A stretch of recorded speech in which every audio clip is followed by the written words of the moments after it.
Hello everyone. तो आज बात करने वाले हैं हम कॉन्सेप्ट ऑफ रेवेन्यू यानी आगम की अवधारणा। इससे पहले हम कॉस्ट की और इनकी बात कर चुके थे, प्रोडक्शन की और इनकी, और उसी से रिलेटेड है आगम की अवधारणा।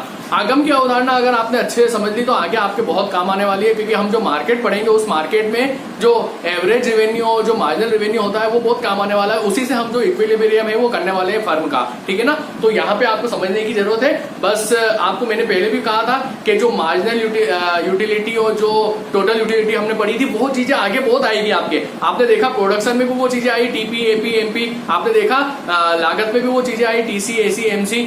वही चीज यहाँ पर भी आएगी, टीआर, एआर, एमआर, ठीक है ना। तो इन चीजों को अगर वहां आपने अच्छे से समझ लिया तो यहाँ आपको समझने में ज्यादा दिक्कत नहीं आने वाली। अब क्या होती है आगम की अवधारणा, सबसे पहले ये समझ लेते हैं आगम क्या होता है। आगम का दूसरा नाम संप्राप्ति भी होती है।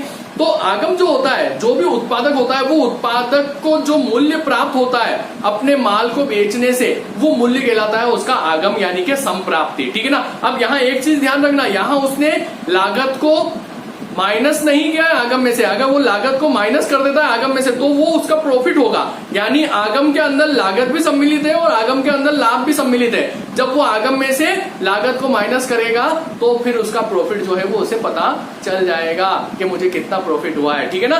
तो बस सीधी सी बात है, पढ़ लेते हैं हम। तो सबसे पहले आगम होती है, ये आपको समझने की जरूरत है। तो देखिए मैंने यहाँ लिख रखा है उत्पादक द्वारा मूल्य की प्राप्ति, ठीक है ना, मूल्य की प्राप्ति, और इसी वजह से इसको संप्राप्ति कहते हैं, ठीक है ना। जो उसके तैयार माल को बेचने से प्राप्त होती है, जिसमें दोनों सम्मिलित होते हैं, लाभ भी सम्मिलित होता है प्लस लागत भी सम्मिलित होता है। और अगर वो क्या कर दे रेवेन्यू जो होता है उसका, उसमें से माइनस कर दे अगर वो कॉस्ट को, तो वो फिर होता है उसका प्रॉफिट, ठीक है ना। तो ये चीज आपको पता चल गई।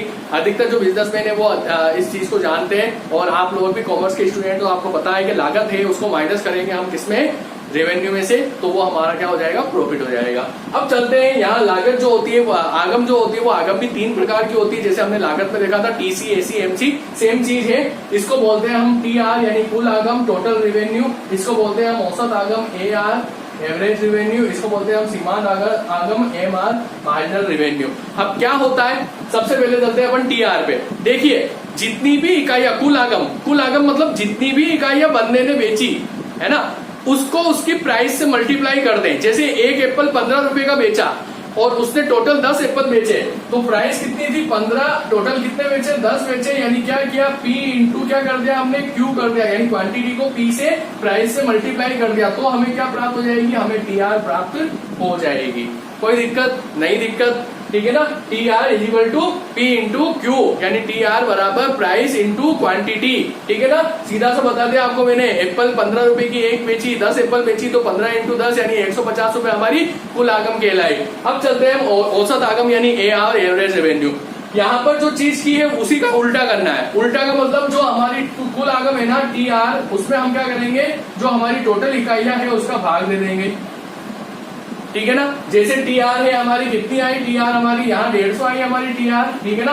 तो 150 में हमने भाग दिया, क्वांटिटी कितनी बेची, 10 बेची, तो यहाँ पर ये जो आया हमारा, ये क्या आया 15, ये 15 हमारा एआर कहलाती है।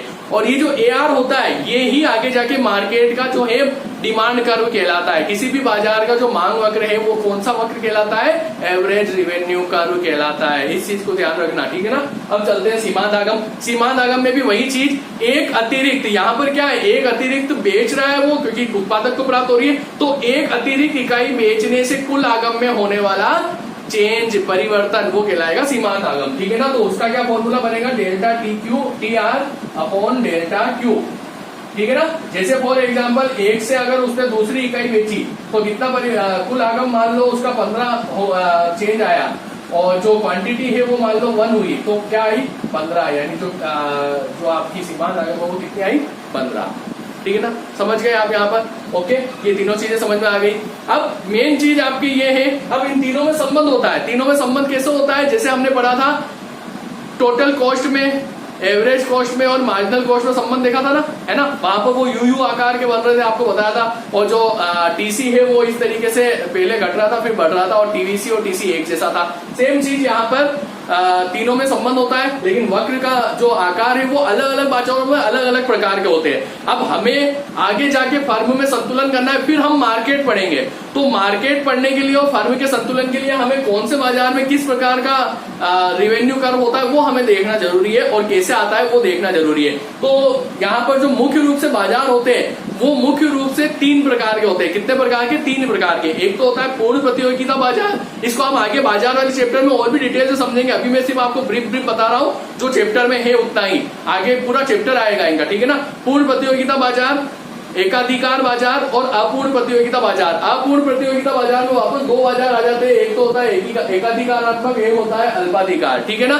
तो कैसे होते हैं इसमें आगम वक्र, रेवेन्यू कर्व, वही चीज हमें देखनी है मेन। तो सबसे पहले चलते हैं हम पूर्ण प्रतियोगिता बाजार। देखो सबसे पहले क्या होता है पूर्ण प्रतियोगिता बाजार, हल्का हल्का आप समझ लीजिए इसको, ताकि आगे भी आपको दिक्कत नहीं आएगी।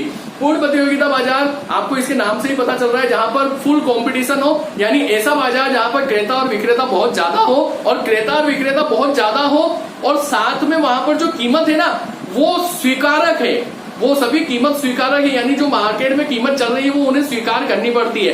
कोई भी व्यक्ति, कोई भी उत्पादक अपनी तरफ से कीमत निर्धारित नहीं कर सकता, ठीक है ना। तो यहाँ पर जो होता है ना, यहाँ पर AR बराबर MR बराबर कीमत, ये तीनों बराबर होते हैं। कैसे होते हैं, एक एग्जाम्पल लेते हैं और समझते हैं। फॉर एग्जाम्पल जो मार्केट में प्राइस है किसी वस्तु की वो 5 रुपए है, ठीक है ना, और इकाई है 1 2 3 4 5, ठीक है ना, ये क्वांटिटी हो गई। और अब हमें चाहिए TR, 5 रुपए कीमत बताएगी मैंने आपको। अब हमें चाहिए TR कैसे निकलेगा, कीमत इंटू क्वांटिटी, यानी 5 को हम क्वांटिटी से मल्टीप्लाई करेंगे, 5 एकम 5, यहाँ पे हो गई 10, 5 या 15, 5 चौक 20, और ये यहाँ 25। हम निकालेंगे एवरेज रेवेन्यू। एवरेज रेवेन्यू में क्या करेंगे, TR में भाग देंगे इसका, तो 5 में 1 का दिया तो 5, 10 में 2 का दिया तो 5, 15 में 3 का दिया तो 5, 20 में 4 का दिया तो 5, 25 में 5 का दिया तो 5। फिर हम निकालेंगे MR, ठीक है ना, इस AR को मैं ये अपन आगे लिख लेंगे। अब निकालेंगे हम MR क्या होता है, इसका अंतर होगा, सीधी सी बात है ना, यह आपको ध्यान रखना है। 5 से 10 5, 10 से 15 5, 15 से 20 5, 20 से 25 5। अब देखिए आप पूर्ण प्रतियोगिता बाजार में क्योंकि कीमत एक ही रहती है, सेम रहती है, तो कीमत सेम रहने की वजह से जो AR और MR है वो भी सेम आएगा, यानी इस मार्केट में AR MR और कीमत, ये तीनों चीजें क्या होती है, बराबर होती है, ठीक है ना। इसको अगर वक्र के रूप में मैं देखूं तो इधर देखना आप, जो TR वक्र बनेगा वो इस तरीके से बनेगा पूर्ति वक्र की तरह, क्योंकि बराबर बराबर सेम रेट से ये बढ़ रहा है, ठीक है ना। 5 से 10 15 यानी 5 का अंतर है, जो ये आपको समझ में आया TR। लेकिन TR वक्र हमारे लिए ज्यादा मायने नहीं रखता है, हमारे लिए मेन मायने रखता है AR और MR वक्र, क्योंकि यही आगे हमारे से पूछे जाएंगे, ठीक है ना। तो AR और MR कैसे बनेंगे, AR वक्र जो है वो 5, जैसे इधर तो आएगी हमारी क्या आएगी, क्वांटिटी, और इधर आएगा हमारा AR और MR, ठीक है ना। तो AR और MR किस पे, 5 पे स्थिर है, ठीक है ना। ओके, तो 5 पे स्थिर है, तो क्वांटिटी क्या है 5 पे, यही चीज 1 2 3 4 5, क्वांटिटी कितनी भी हो, 1 हो 2 हो 3 हो 4 हो 5 हो, ये स्थिर है, यानी इस तरीके से ये वक्र बनेगा, ये AR बराबर MR बराबर P, यानी ये वक्र होगा एक पड़ी हुई रेखा एक्स अक्ष के समानांतर, इसको बोलेंगे हम पूर्ण प्रतियोगिता बाजार में AR MR वक्र, या फिर वो कीमत के बराबर होता है। ये AR वक्र बहुत इंपॉर्टेंट है, इसको आपको ध्यान रखना है। इसी से फिर आगे हम संतुलन करेंगे पूर्ण प्रतियोगिता बाजार में। अब चलते हैं एकाधिकार बाजार। एकाधिकार, इसके भी नाम से पता चल रहा है एक का अधिकार, यानी एक ही बंदा होता है, वही मात्रा निर्धारित करता है, वही कीमत निर्धारित करता है, तो वो अपनी इच्छा से कीमत में परिवर्तन कर सकता है, ठीक है ना। ये चीज आपने देखी। अब यहाँ कीमत सेम थी, ठीक है ना, लेकिन यहाँ पर कीमत सेम नहीं होगी, वो अपनी इच्छा से परिवर्तन कर सकता है। तो जैसे इसी तरीके से हम एग्जाम्पल लेते हैं 1 2 3 4 5, और यहाँ पे जो TR आएगा हमारा, या वो कीमत चेंज कर करके आएगा। मान लो यहाँ पहले कीमत 10 थी तो 10 आई, फिर उसने कीमत कम करके 8 कर दी तो 16, फिर उसने कीमत कम करके 6 कर दी तो 18, ठीक है ना। इस तरीके से कीमत में वो चाहे जैसा चेंज कर सकता है, क्योंकि उसी के ऊपर डिपेंड है, उसका अकेले का एकाधिकार है, ठीक है ना। तो और ये बाजार, इस बाजार में जो वस्तु है वो विभेदात्मक नहीं मिलती है, जो आपको मिले वो आपको लेनी पड़ती है, क्योंकि एक ही बंदा है, ठीक है ना। ओके, इसके बाद AR और MR आप निकालेंगे तो ये भी जो है ये कीमत के बराबर नहीं आएंगे, अलग अलग आएंगे। जैसे AR यहाँ 10 आया, यहाँ 8 आया, यहाँ 6 आया, यहाँ 4 चौक 16 4 पॉइंट कुछ आएगा, ठीक है ना। यहाँ 5 या 15 3 पॉइंट कुछ आएगा, ठीक है ना।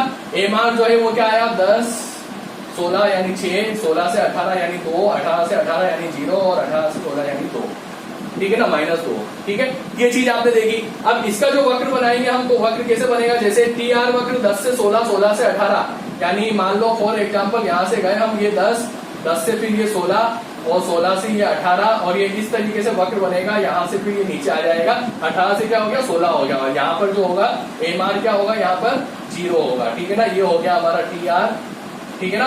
अब अगर हम AR और MR वक्र बनाए तो AR और MR वक्र कैसे बनेंगे, ये इस तरीके से बनेंगे। ये AR वक्र इधर से आएगा क्योंकि इधर क्वांटिटी है और इधर AR MR है, ठीक है ना।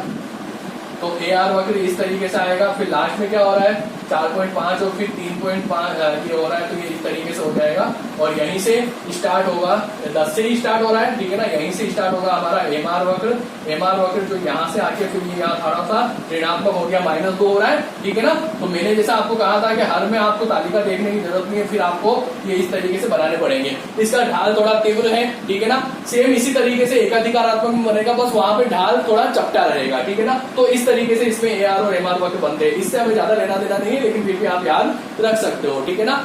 टोटल यूटिलिटी वक्र भी ऐसा ही बना था, ठीक है ना, उससे याद रख लेना।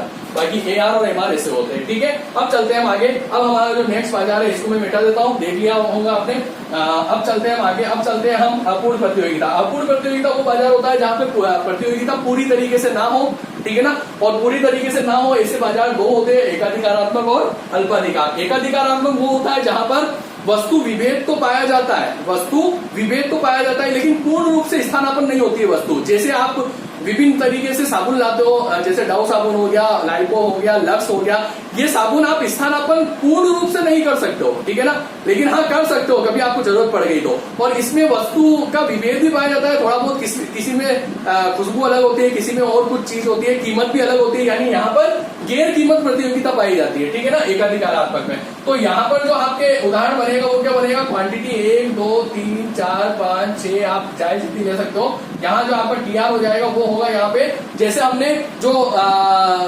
उसमें किया था उत्पादन में TP वक्र, सेम वो उदाहरण भी आप यहाँ ले सकते हो। 10 से 18, 18 से 24, 24 से 28, 28 से 30, 30 से 30, 30 से 28, यही उदाहरण लिया था हमने TP में, ठीक है ना।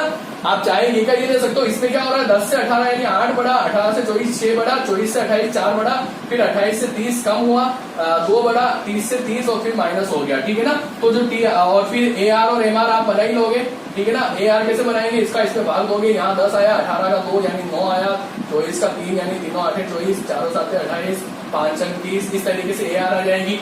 MR इसका अंतर 10 से 18 8, 18 से 24 6, 24 से 28 4, 28 से 30 2 0 और ये -2, ठीक है ना। इस तरीके से आप AR MR निकाल लेंगे। अब यहाँ जो वक्र बनेगा एकाधिकारात्मक में वो ऐसा बनेगा, जो आपका TR वक्र है वो तो इस तरीके से बनेगा, ठीक है ना, सेम TP वक्र की तरह, पहले घटती दर से बढ़ा और फिर यहाँ पे अधिकतम होके फिर घटने लग गया, ठीक है ना, इस तरीके से बनेगा।